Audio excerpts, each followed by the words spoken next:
कहानी की शुरुआत में हमें एक चॉकलेट फैक्ट्री दिखाई जाती है जहाँ पर अलग अलग तरह की चॉकलेट्स बनाई जाती थी और इस फैक्ट्री के ऑनर का नाम विली वोंका था। विली वोंका रैंडमली 5 चॉकलेट्स के पैकेट्स में गोल्डन टिकट्स को छुपा देता है और सभी चॉकलेट्स को पूरी दुनिया में सप्लाई करने के लिए भेज दिया जाता है। अब जिस किसी को भी वो गोल्डन टिकट्स मिलेंगी उसे एक खास किस्म का इनाम दिया जाएगा। इसके बाद सीन शिफ्ट होकर जाता है एक छोटे बच्चे पर जिसका नाम चार्ली होता है और चार्ली की फैमिली काफी गरीब थी। उनकी फाइनेंशियली कंडीशन इतनी ज्यादा खराब थी कि वो बड़ी ही मुश्किल से सरवाइव कर रहे थे और उनका घर भी ऐसा था जिसको देखने से ऐसा लगता था कि वो कभी भी गिर जाएगा। कुछ ही देर के बाद चार्ली के फादर घर आते हैं जो कि टूथपेस्ट कंपनी में काम करते थे और वो चार्ली के लिए कुछ टूथपेस्ट के ढक्कन लाए होते हैं जिन्हें देखकर चार्ली बहुत खुश हो जाता है क्योंकि चार्ली उन ढक्कन की मदद से विली वोंका की चॉकलेट फैक्ट्री का मॉडल बना रहा था। तब ये देखकर चार्ली के दादाजी उसे बताते हैं कि मैं भी पहले विली वोंका की फैक्ट्री में काम किया करता था और आज से तकरीबन 15 साल पहले विली वोंका ने दुनिया की तकरीबन सबसे बड़ी चॉकलेट फैक्ट्री बनाई, यानी कि दुनिया की बड़ी से बड़ी फैक्ट्री से वो 60 गुना बड़ी थी। अब इसी चीज से इम्प्रेस होकर इंडिया के एक प्रिंस ने विली वोंका को चॉकलेट का एक महल बनाने का ऑर्डर दिया। अब विली वोंका ने बिल्कुल ऐसा ही किया, यानी उसने उनके कहने के मुताबिक चॉकलेट का महल बना ही दिया। लेकिन साथ ही साथ उसने इस बारे में प्रिंस को ये भी बताया कि ये महल ज्यादा दिनों तक नहीं रहेगा क्योंकि गर्मी बहुत ज्यादा है और चॉकलेट का ये महल मेल्ट हो सकता है। लेकिन वो प्रिंस उसकी बातों पर ज्यादा ध्यान नहीं देता और फिर हम दूसरे ही दिन देखते हैं कि काफी तेज धूप निकलती है, यानी आज काफी गर्मी होती है जिसकी वजह से चॉकलेट का वो पूरा महल पिघल जाता है। फिर विली वोंका जब अपनी फैक्ट्री में वापस आता है तो उसे पता चलता है कि उसकी फैक्ट्री में एक जासूस आके घुस गया था और इस जासूस को दूसरी चॉकलेट फैक्ट्री के ऑनर्स ने भेजा था ताकि वो विली वोंका की सीक्रेट रेसिपी को चुरा ले जिसके जरिए वो चॉकलेट्स बनाता है और वो बाकी ऑनर्स इस चीज में कामयाब भी रहे उस जासूस के जरिए। और अगले ही दिन सभी चॉकलेट्स कंपनियां विली वोंका की रेसिपी को चुरा कर उसकी सभी मशहूर चॉकलेट्स बनाकर बेचना शुरू कर देते हैं। अब विली वोंका को इस बात पर काफी दुख भी होता है, साथ ही साथ उसे काफी शौक भी लगता है और वो अपने सारे स्टाफ को निकाल देता है बगैर उन्हें कोई वजह बताए और गुस्से में आकर फैक्ट्री बंद कर देता है। फिर कुछ सालों बाद विली वोंका दोबारा से अपनी चॉकलेट फैक्ट्री को ओपन करता है और इस बार भी विली वोंका वही करता है जो कि उसने मूवी के स्टार्ट में किया था, यानी कि वो 5 चॉकलेट्स में गोल्डन टिकट्स रख देता है और इसके बाद ऐलान किया जाता है कि जिन 5 बच्चों को ये गोल्डन टिकट्स मिलेंगे उनमें से एक बच्चे को बहुत ही खास तोहफा मिलेगा। अब पूरी दुनिया में उन चॉकलेट्स को खरीदने के लिए लोगों की भीड़ बनने लगती है और उधर हम देखते हैं चार्ली को जिसका आज बर्थडे होता है। इसी वजह से उसकी फैमिली चार्ली के लिए एक विली वोंका चॉकलेट लेने का फैसला करते हैं इस उम्मीद में कि शायद उस चॉकलेट में से वो गोल्डन टिकट निकल जाए जिससे उन्हें वो खास तोहफा मिले और उनकी लाइफ थोड़ी आसान हो जाए। उन गोल्डन टिकट्स में से सबसे पहला टिकट जिस बच्चे का निकलता है वो काफी मोटा होता है। दूसरा टिकट जिस बच्ची का निकलता है उसकी फैमिली काफी अमीर होती है। यहाँ हमें पता चलता है कि ये बच्ची काफी जिद्दी होती है और इसीलिए उसके फादर ने उसकी जिद की वजह से अपने स्टाफ से विली वोंका चॉकलेट के हजारों पैकेट्स खुलवाए और तभी उनमें से एक में वो गोल्डन टिकट निकला था। फिर चार्ली के पेरेंट्स भी चार्ली के लिए एक विली वोंका चॉकलेट लेकर आते हैं और तब चार्ली बड़ी उम्मीद से उस चॉकलेट को खोलता है लेकिन इसमें से वो गोल्डन टिकट नहीं निकलता और तब इस बात से चार्ली काफी डिसअपॉइंटेड हो जाता है। लेकिन वो अपना दुख किसी को दिखाता नहीं बल्कि वो उस चॉकलेट को अपनी पूरी फैमिली के साथ शेयर करके खाता है, काफी इंजॉय करता है। तीसरी गोल्डन टिकट एक ऐसी बच्ची की निकलती है जो कि चैंपियन होती है अपने स्कूल की, साथ ही साथ उसने एक वर्ल्ड रिकॉर्ड भी बनाया हुआ था। चौथा गोल्डन टिकट एक ऐसी बच्ची का होता है जो वैसे तो काफी बदतमीज होता है लेकिन वो समझदार भी था क्योंकि उसने अपनी कैलकुलेशन से ही पता लगवा लिया था कि वो गोल्डन टिकट किस पैकेट में होगा। अब यहाँ इस बच्चे को चॉकलेट बिल्कुल भी पसंद नहीं थी, इसीलिए उसने विली वोंका की अभी तक कोई भी चॉकलेट नहीं खाई थी। उधर हम देखते हैं कि पूरी दुनिया में चॉकलेट्स की सेल बढ़ने की वजह से टूथपेस्ट की डिमांड भी बढ़ने लगी। इसी वजह से उस कंपनी में काम करने वाले जितने भी एम्प्लॉयज थे उन सबको ही निकाल दिया जॉब से ताकि उनकी जगह रोबोट्स को लाया जा सके। अब क्योंकि चार्ली के घर में कमाने वाले सिर्फ उसके फादर ही थे तो आज उनका ये एक जरिया भी खत्म हो जाता है और अब उनका घर चलाने वाला कोई भी नहीं था। लेकिन चार्ली के फादर ये बात अपने घर में किसी को भी नहीं बताते। फिर चार्ली के दादाजी चार्ली को कुछ पैसे देते हैं जो कि उन्होंने अपने पास जोड़ के रखे हुए थे और वो चार्ली को फिर से विली वोंका चॉकलेट को लाने के लिए कहते हैं इस उम्मीद में कि शायद अब उनकी किस्मत खुल जाए। और तब चार्ली ऐसा ही करता है, वो फिर से वही चॉकलेट लेकर आता है और यहाँ वो दोनों बड़ी उम्मीद से चॉकलेट का वो पैकेट खोलते हैं लेकिन इस बार भी उसमें से गोल्डन टिकट नहीं निकलता। इसलिए चार्ली उदास होकर घर से बाहर आ जाता है और तब उसे एक शॉप के बाहर से एक नोट मिलता है और उन पैसों से चार्ली फिर से वही चॉकलेट खरीदता है और अब जैसे ही वो उस पैकेट को खोलता है तो उसे अपनी आंखों पर यकीन नहीं आता, क्योंकि अब की बार उसका गोल्डन टिकट निकल गया था।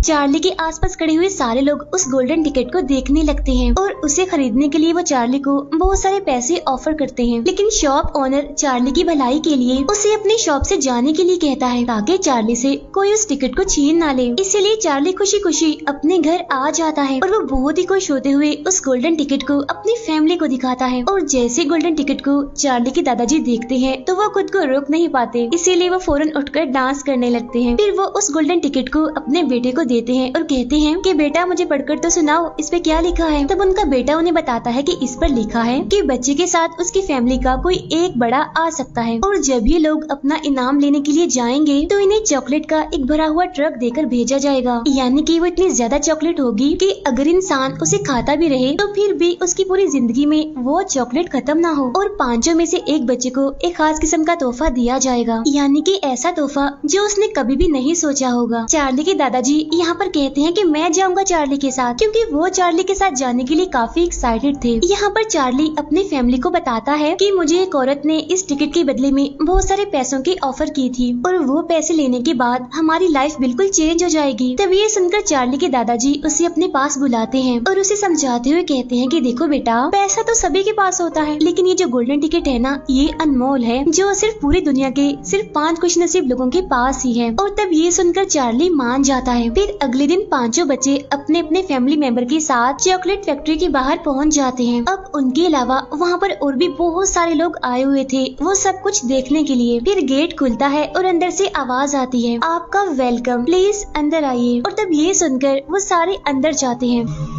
उनके अंदर आते ही वो दरवाजा बंद हो जाता है। इन सभी लोगों का एक बड़ा अच्छा सा वेलकम किया जाता है एक गाने के साथ, और ये गाना विली वोंका पर ही बना हुआ था। इसके बाद विली वोंका खुद उनके सामने आता है। यहाँ सारे बच्चे विली वोंका से अजीब अजीब सवाल पूछने लगते हैं, जिनका जवाब विली वोंका भी बड़े ही अजीब तरीके से देता है। फिर विली वोंका खुद भी उनका वेलकम करता है फैक्ट्री के अंदर। फिर इसके बाद वो उन सभी को बताता है कि इस कमरे में जितनी भी चीजें हैं वो सारी चॉकलेट से बनी हुई हैं, यानी कि घास, वाटरफॉल, पहाड़ और तालाब भी। आप यहाँ पर घूम सकते हैं और यहाँ पर किसी भी चीज को खा सकते हैं। तभी ये सुनकर वो सारे बच्चे इधर उधर फैल जाते हैं और तभी उनमें से उस जिद्दी बच्ची को वहाँ पर एक बोना दिखाई देता है और वो इसके बारे में विली वोंका से पूछती है। तो वो उन्हें बताता है कि एक दिन मैं चॉकलेट के नए फ्लेवर्स को तलाश करने के लिए जंगल में गया था और वहाँ के जो ट्रीज थे वहाँ पर इन बोनों का पूरा कबीला रहा करता था और इन बोनों के पास बहुत सारी कोको होती है। इसीलिए विली वोंका कोको हासिल करने के लिए उनके कबीले के लीडर को ये ऑफर देता है कि अगर आपने मुझे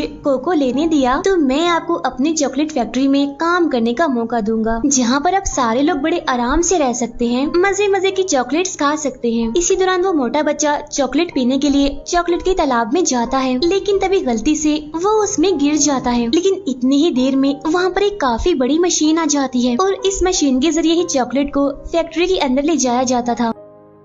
अब जिस पाइप के जरिए चॉकलेट जा रही होती है, इसी पाइप में वो मोटा बच्चा भी फंस जाता है और तब यहाँ पर विली वोंका के सारे एम्प्लॉइज उस मोटे बच्चे के लिए गाना गाने लगते हैं। और तब ये देखकर वहाँ पर सारे लोग काफी हैरान हो जाते हैं कि आखिर इन्हें कैसे पता था कि ये मोटा बच्चा इस पाइप में फंस जाएगा। अब उस मोटे बच्चे को फंसा हुआ देखकर उसकी मदर को उसकी काफी फिक्र होने लगती है। फिर विली वोंका अपने एम्प्लॉइज को बताता है कि उस बच्चे की मदर फैक्ट्री के अंदर जाना चाह रही है, तो तुम इन्हें वहाँ ले जाओ। इसीलिए उस मोटे बच्चे की मदर वहाँ अंदर चली जाती हैं और बाकी लोग विली वोंका के साथ आगे के टूर पर चले जाते हैं। आगे जाने पर उन्हें चॉकलेट की नदी में एक बोट दिखाई देती है और उस बोट में ये सारे बैठकर अपने आगे का सफर तय करते हैं। इसी दौरान विली वोंका नदी से चॉकलेट निकाल कर चार्ली को टेस्ट करने के लिए देता है और तब चार्ली चॉकलेट को टेस्ट करते हुए विली वोंका से पूछता है कि आपने अपनी जिंदगी की पहली चॉकलेट कब खाई थी। और तब विली वोंका इस बात को बताते हुए अपने फ्लैशबैक में चला जाता है। वो बताता है कि मेरे फादर पूरे शहर के सबसे बड़े डेंटिस्ट थे और वो हर हैलोवीन पर मेरे लिए बहुत सारी चॉकलेट्स लाया करते थे। मेरे फादर ने मेरे दांतों पर ब्रेसेस लगाए हुए थे ताकि चॉकलेट्स खाने की वजह से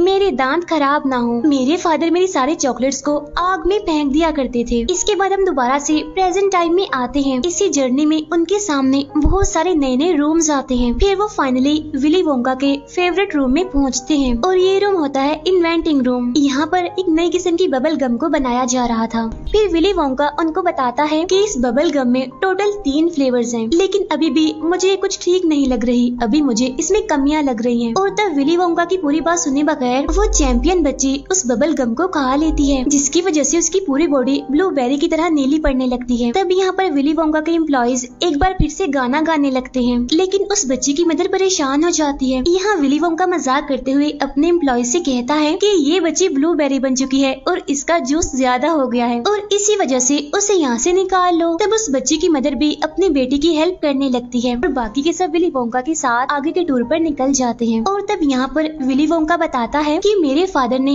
मेरी जो चॉकलेट्स आग में फेंक दी थी उनमें से एक जली हुई चॉकलेट मैंने खा ली थी और फिर उसके बाद मैंने बहुत सारी चॉकलेट्स खाई। प्रेजेंट टाइम में वो एक नट्स के रूम में पहुँचते हैं। यहाँ पर बहुत सारी गुलहरियाँ थी जो कि हाईली ट्रेंड थी। वो अच्छे नट्स को चुन लेती थी और खराब नट्स को रिजेक्ट करके उन्हें फेंक देती थी। तब ये देखकर वो जिद्दी बच्ची अपने फादर से कहती है, पापा प्लीज मुझे गुलहरी लेनी है, मुझे ले दीजिए ना। तब ये सुनकर विली वोंका उससे कहता है, तुम उसे नहीं ले सकती क्योंकि हम यहाँ पर इन गुलहरियों को बेचते नहीं। लेकिन वो जिद्दी लड़की फिर भी बाज नहीं आती। वो एक गुलहरी को पकड़ने के लिए उनके दरमियान ही चली जाती है और तब ये बात उन गुलहरियों को बिल्कुल भी पसंद नहीं आती। इसीलिए वो सारी गुलहरियाँ उस बच्ची पर चढ़ने लगती हैं क्योंकि वो उसे भी एक नट ही समझ रहे थे और वो गुलहरियाँ उसे चेक कर रही थी क्या ये एक अच्छा नट है। लेकिन वो बच्ची उन गुलहरियों को पसंद नहीं आती, इसीलिए वो उसे खराब नट समझकर डस्टबिन में फेंक देती है और तब उसे बचाने के लिए उसके फादर भी चले जाते हैं। यहाँ दोबारा से विली वोंका के एम्प्लॉइज गाना गाने लगते हैं कि वो बच्ची जिद्दी अपने फादर की वजह से ही है क्योंकि उसके फादर उसकी हर अच्छी बुरी बात मानते थे। और तब उनमें से एक गुलहरी उसके फादर को भी वहीं पर ही फेंक देती है, यानी जहाँ पर उनकी बेटी गई थी। तब बचे हुए लोग फिर से आगे के टूर पर निकल जाते हैं। तब विली वोंका उन्हें एक अलग ही लिफ्ट में लेकर जाता है और ये लिफ्ट सिर्फ ऊपर से नीचे नहीं बल्कि दाएं से बाएं भी जाया करती थी। लिफ्ट के जरिए वो लोग बहुत सारे रूम्स को देखते हैं।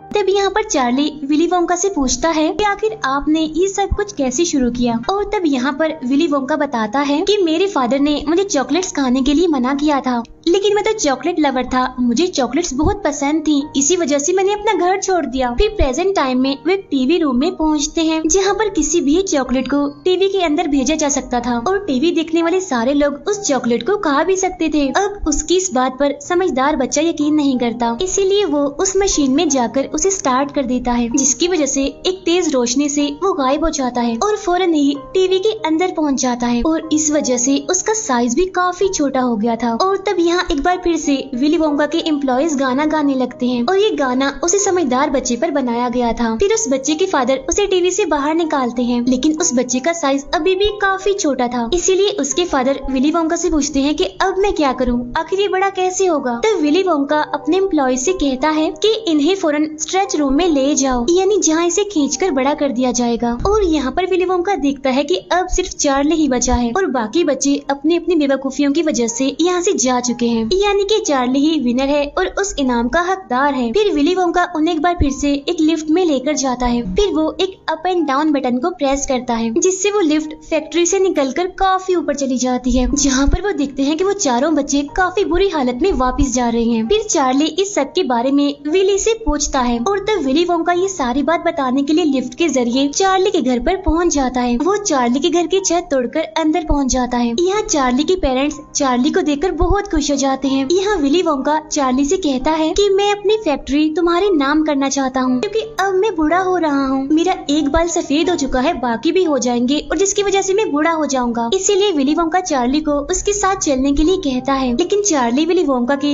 इस ऑफर को ठुकरा देता है और कहता है कि मेरी फैमिली मुझे सबसे प्यारी है, मैं दुनिया की किसी भी चीज के लिए अपने फैमिली को नहीं छोड़ूंगा। तब इस बात पर अपसेट होते हुए विली वोंका वहाँ से चला जाता है। इसके बाद चार्ली के फादर को फिर से टूथपेस्ट कंपनी में जॉब मिल जाती है और अब यहाँ पर चार्ली की फैमिली पहले से काफी बेटर हो जाती है। उधर हम देखते हैं विली वोंका को जो कि काफी परेशान होता है। इसी वजह से उसे फौरन एक आइडिया आता है, जिसकी वजह से वो फिर से चार्ली के पास जाता है। वो अपना चेहरा छुपाकर चार्ली से पूछता है कि क्या तुमने कभी विली वोंका को देखा है, जिस पर चार्ली कहता है कि हाँ मैंने देखा है, उनके बाल काफी अजीब से हैं। तब ये सुनकर विली वोंका अपना चेहरा उसे दिखाते हुए बोलता है, चार्ली ऐसा बिल्कुल भी नहीं है। यहाँ वो दोबारा से चार्ली को ऑफर देता है, लेकिन चार्ली एक बार फिर से उसे मना कर देता है और वो विली वोंका से पूछता है कि क्या आप अपने फादर से कभी मिलने गए हैं। इसके फौरन बाद वो दोनों उसी लिफ्ट में सवार होकर विली वोंका के फादर के घर के बाहर पहुंचते हैं। यहाँ विली के फादर उसे पेशेंट समझ रहे थे, इसी वजह से वो उसे अंदर ले जाते हैं और उसके दांतों को चेक करने लगते हैं। क्योंकि विली काफी बड़ा हो गया था, इसी वजह से वो उसे पहचान नहीं पाते। यहाँ चार्ली देखता है कि विली के फादर ने उसके सारे न्यूज आर्टिकल्स को बिल्कुल सर्टिफिकेट्स की तरह दीवारों पर लगाया हुआ है। चेकअप के दौरान विली के फादर उसे कहते हैं कि तुम्हारे दांत बहुत अच्छे हैं, इतने अच्छे दांत मैंने आज तक नहीं देखे। और तब यहाँ पर विली वोंका ये रिवील करता है कि मैं विली वोंका हूँ, यानी कि आपका बेटा। और तब यहाँ पर दोनों बाप बेटा एक दूसरे के गले मिलते हैं। और तब यहाँ पर विली वोंका को फैमिली की अहमियत का पता चलता है कि फैमिली कितनी जरूरी होती है। इसके बाद यहाँ वो चार्ली को एक नई ऑफर करता है। इसके बाद वो दोनों फैमिलीज चार्ली के घर पर खुशी खुशी खाना खाने लगती हैं, क्योंकि असल में विली वोंका चार्ली के घर को अपनी चॉकलेट फैक्ट्री के अंदर ही ले आया था। और अब चार्ली अपनी फैमिली के साथ उसकी फैक्ट्री का ध्यान रखता है, यानी कि अब उनके हालात काफी बेटर हो गए हैं। और इसी के साथ ही इस मूवी की हैप्पी सी एंडिंग हो जाती है। Thank you for watching.